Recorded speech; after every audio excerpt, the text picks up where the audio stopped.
Buenas tardes y bienvenidos a Filmoteca Villaverde. Hoy vamos a ver la película El último arquero, un documental del año pasado, de 2020, y que supuso el debut en el terreno de largometraje de su directora Dácil Manrique de Lara. Dácil Manrique es una directora nacida en Gran Canaria que desde muy joven comienza a trabajar como directora de arte, tanto para el cine como para la televisión, y poco después se traslada a Madrid, donde estudiará publicidad, fotografía y pintura. Desde el año 2002 comienza a dirigir un gran número de anuncios televisivos, también videoclips y algunas piezas de videoarte. Y gracias a estos trabajos obtiene varios premios y nominaciones en diferentes festivales, tanto nacionales como internacionales. Como decía, El último arquero es su primer largometraje, en este caso dentro de la no ficción, por esto es un documental. Y es un documental que a priori, por su punto de partida, gira alrededor del pintor y acuarelista español Alberto Manrique, abuelo de la directora, y quien falleció en 2018 durante el rodaje de este documental y por desgracia no pudo verlo completado. Aunque lo van a ver en el documental, bueno, hablar brevemente de quién es Alberto Manrique para contextualizar antes de ver la película un poco su vida. Manrique, también procedente de Gran Canaria, desde muy joven mostró un gran talento para el dibujo y durante muchos años alternó ese trabajo como artista con su profesión de aparejador. En 1949 comienza a colaborar como ilustrador en la revista literaria Planas de Poesía, una revista social y políticamente muy comprometida, sobre todo, y dio muchos problemas tanto a Manrique como a los hermanos José María Agustín y Manolo Villares, que fueron sus fundadores. Digo que tuvieron muchos problemas en el contexto de la posguerra y del comienzo de la dictadura franquista. Superados esos problemas políticos con detenciones, ya verán un poco en el documental cómo lo cuentan, fundó junto a Manolo Millares, Juan Ismael y Felo Monzón el grupo LADAC, que significa Los Arqueros del Arte Contemporáneo, de ahí el título de este documental, El último arquero. No obstante, la obra de Manrique, la más conocida o más significativa, la produce a partir de 1978. Es su obra más significativa y reconocible y por la cual, digamos, Manrique más recordado. Es una pintura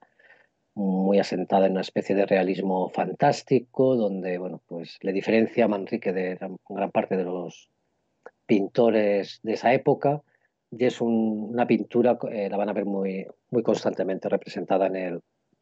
el documental, o incluso como la directora va a intentar en algunos momentos componer planos que,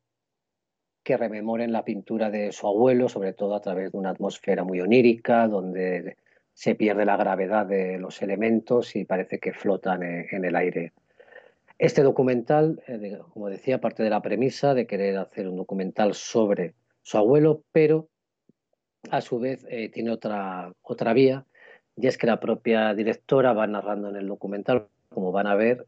cómo después de muchos años viviendo en Madrid regresa a Gran Canaria, en parte para explicar a sus abuelos los motivos por los que se fue, motivos que luego más adelante ustedes irán conociendo según avance el documental, y lo que empieza siendo un relato sobre su abuelo y también sobre su abuela, Yeya Millares, que es una violinista. eh, bueno, aunque empiezan hablando de ellos, verán que el documental se va transformando en algo diferente, amplía su discurso y su campo de acción, e incluso introducirá de manera muy puntual o muy contextual algunas estrategias de la ficción para incluir algunos elementos incluso cercanos a lo narrativo, con este cierto misterio que van a ver que Dacil Manrique introduce a su documental sobre varios aspectos de su vida que tienen mucho que ver con su abuelo y que ella irá desvelando llegado un momento determinado. El último arquero, a su vez, es un documental, como muchísimos documentales, sobre la memoria, y en este aspecto además de una manera mucho más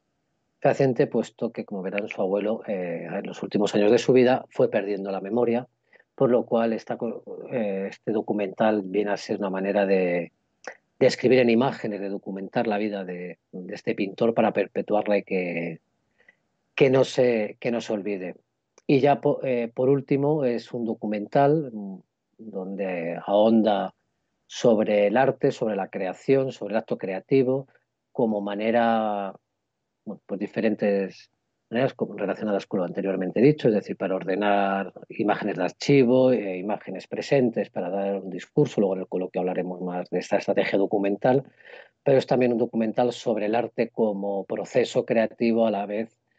que forma bueno, de superar traumas, de sanar heridas que van más allá del cuerpo y que el arte, tanto por un lado la pintura, o en el caso de Dácil Manrique del cine, del documental,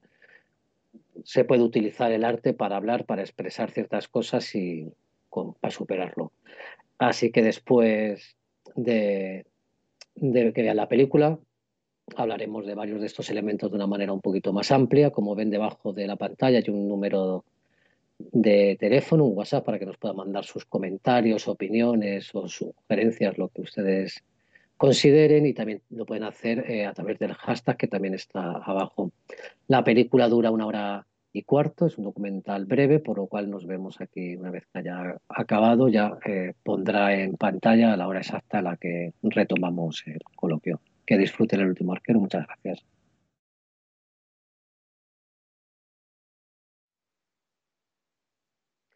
Buenas tardes, bienvenidos de nuevo a este coloquio, comentario alrededor de la película de Dácil Manrique, El último arquero, que esperemos que hayan ustedes disfrutado. Antes de nada, recordar de nuevo, como tienen en pantalla, un número de WhatsApp y un hashtag a través de los cuales nos pueden hacer llegar sus preguntas, comentarios, dudas, lo que ustedes quieran. Bueno, habrán visto el documental, un documental muy corto, muy directo, mm, muy simple a primera vista en cuanto a su planteamiento, pero internamente creemos que bueno, pues tiene cierta complejidad a la hora de exponer unas ideas y sobre todo en la manera en la que su directora arranca, cuál es el primer punto de vista del que parte y cómo va complejizando un poco todo el proceso. Recuperando un poco lo expuesto en la introducción, esto decimos que era el primer largometraje de su directora, de Dacil Manrique. Es una directora procedente de Gran Canaria que empezó allí desde muy joven a trabajar como directora de arte para cine y para televisión. Y después, cuando marcha a Madrid, como habrán visto un- en el documental, que es un desplazamiento importante, sobre todo a nivel personal, cuando viene para estar con su padre, aquel que en su momento no la reconoce. Ya en Madrid estudia publicidad, fotografía y pintura y a partir de 2002 comienza una activa carrera realizando videoclips, anuncios y piezas de videoarte que la llevan a ganar y a estar nominada en diferentes premios, tanto nacionales como internacionales. La figura de Alberto Manrique creo que queda bastante bien expuesta quién es y la significancia que tiene su trayectoria. No es, digamos, fuera de a lo mejor de círculos más interesados en la pintura española, una figura muy reconocida, eh, pero dentro de las vanguardias que surgieron en esas décadas, sobre todo de la pintura de posguerra, pues tiene una importancia y sobre todo este grupo de los LADAC, los arqueros del arte contemporáneo, pues bueno, quedan como un grupo relevante a través de su manifiesto y también un poco en el contexto de estos primeros años de dictadura y de su compromiso político y social, como decíamos, pues tienen cierta relevancia, pero la carrera realmente importante de Manrique se encuentra en los últimos años, desde el año 78, cuando él ya empieza a dedicarse plenamente a la pintura de manera personal, con un estilo muy singular, con este realismo tan fantástico que han visto ustedes en los cuadros, ¿no? con esos espacios que gravitan, todo muy onírico, partiendo de la realidad, pero además a partir de ella transformándola. Ahí es donde ya Manrique comienza a dar un poco su forma más exacta de lo que es su pintura. Y como habrán visto también, incluyendo además en ella muchos elementos personales, individuales, que hacen más o menos que El último arquero, el documental, no solamente porque la directora al final, por ejemplo, haciendo que todos los elementos de su habitación graviten como si estuviese dentro de un cuadro de su abuelo, sino que el propio documental de alguna manera parece que lo piensa como una obra de su abuelo a la hora de introducir esos elementos personales en la realidad. Eh, bueno, como decía, las estrategias documentales que son interesantes de reseñar de Dácil Manríquez pasan en que, bueno, El último arquero aparentemente pues es un documental más o menos normativo, está dividido por capítulos, muy bien organizado, con una cierta linealidad a la hora de ir narrando los hechos, pero sí tiene unos elementos que, como decía, no siendo realmente muy llamativos, sí son dignos de mención. Como habrán visto, es un documental que bueno, pues parte de un presente en el que ella está rodando este documental, eh, hablando con sus abuelos principalmente, que son sus dos fuentes más directas, a los cuales vemos directamente. Ella siempre desde por la espalda hasta el final, que ella se expone, ¿no? Es una manera de ella ponerse, estar ahí, pero a la vez no mostrarse directamente a la cámara. Y por un lado tenemos esas imágenes y tenemos muchísimas imágenes de recuperación de material de archivo, ¿no? Esto hace que El último arquero tenga algo de arqueológico, de ir hurgando en el pasado en busca de imágenes, tanto fotográficas como en ocasiones de vídeo,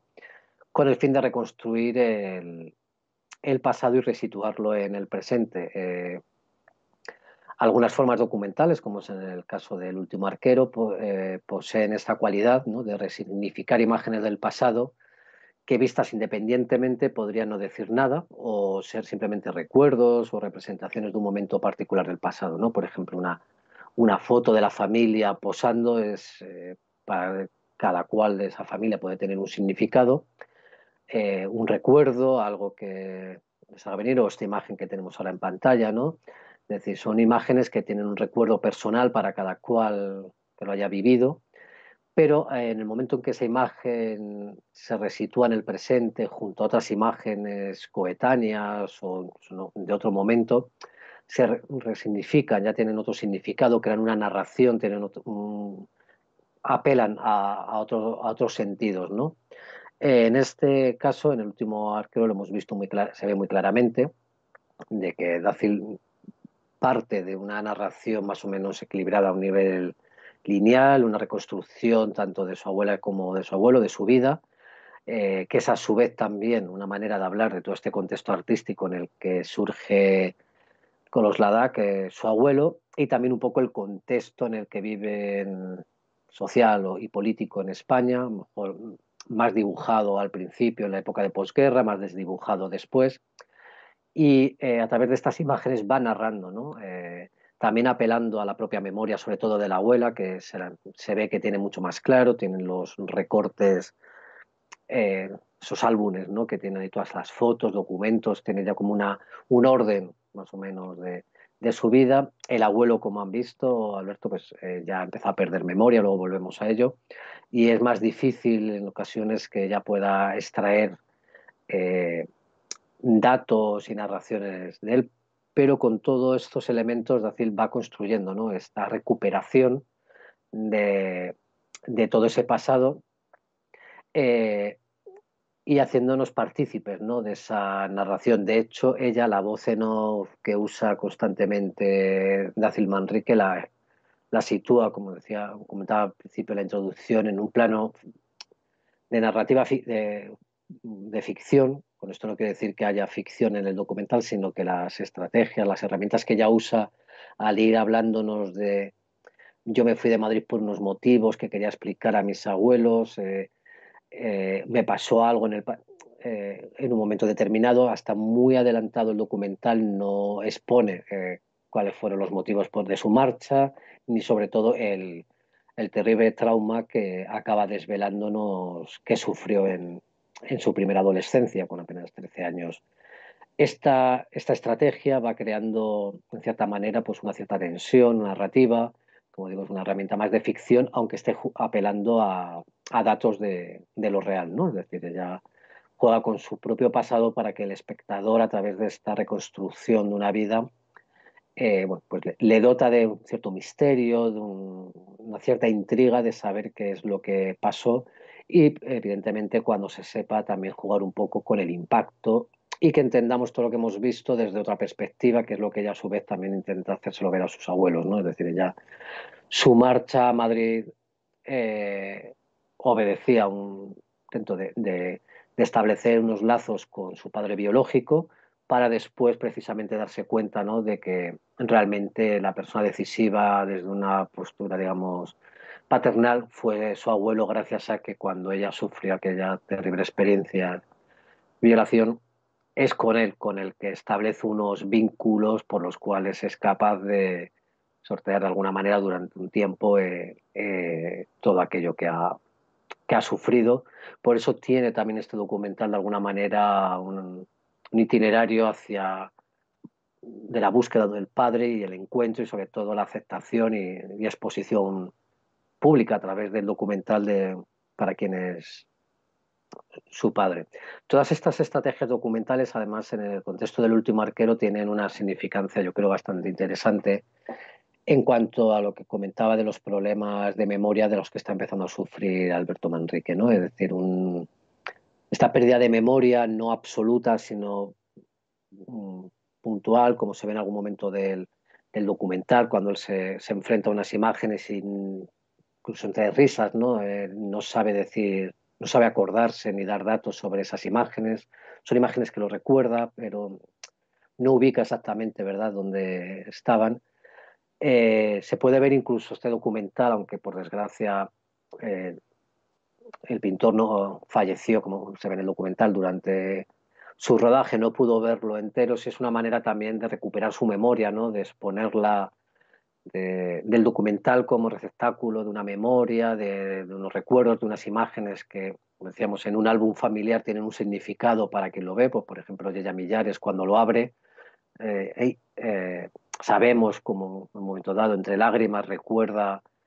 aquellos sucesos tan terribles cuando fueron detenidos, por ejemplo. Eso es una apreciación personal, individual, emocional de cada cual enfrentándose con sus recuerdos, pero a la vez cuando lo